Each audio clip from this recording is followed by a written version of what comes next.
For 23 years, Danny Kowalski was the quiet provider, the loser husband to his ambitious, corporate wife, Marta.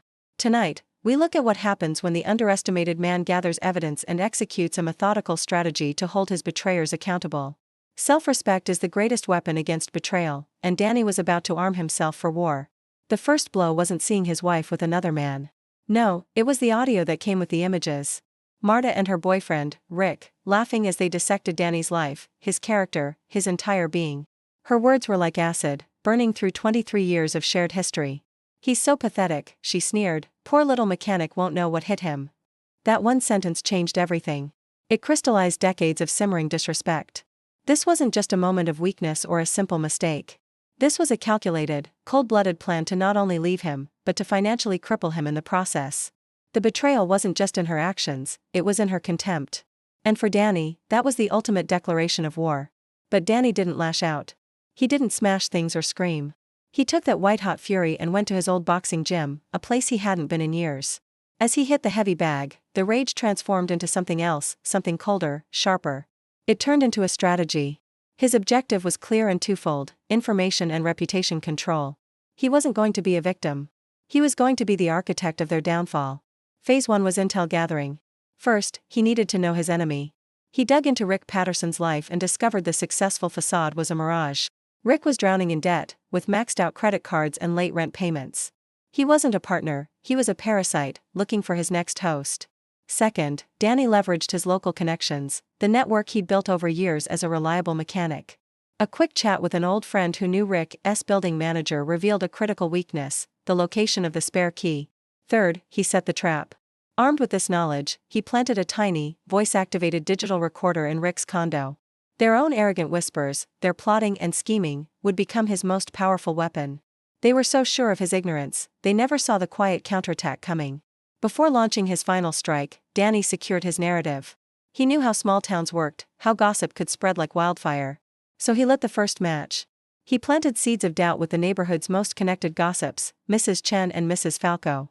A sad sigh here, a hint of trouble there. He was subtly painting a picture of a loyal husband blindsided by a ruthless wife, ensuring that when the dust settled, the town would see the truth from his perspective first. The final family dinner became the setting for the domestic verdict. The kids were there, the tension thick.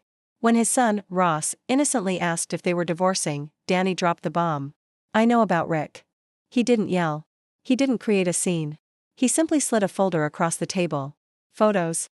Transcripts from the recorder. Undeniable proof of their plan to destroy him. With the cold finality of a judge, he exposed her betrayal in front of her children, calmly citing that the deed to the house was solely in his name. Her departure wasn't a negotiation, it was an eviction. The next morning, the war moved to the corporate battlefield.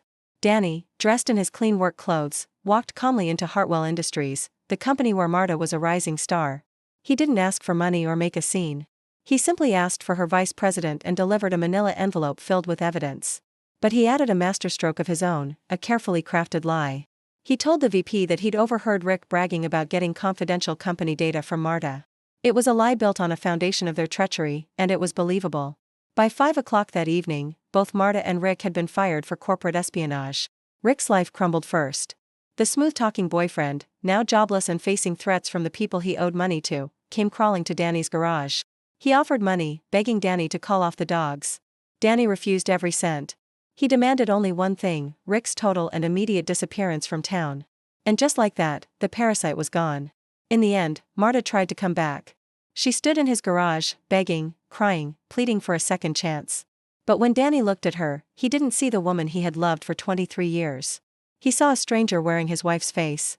He just turned back to the engine he was working on, refusing to let her manipulate him back into a life of disrespect. He had found his freedom. The ultimate irony is that in trying to ruin him, Marta freed him from a dead marriage. His peace, his self-respect, and his new life with a kind, honest woman named Sarah who appreciates him, that became the best revenge.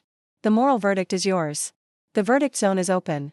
Hit that subscribe button and click the link below to join the discussion on our forum.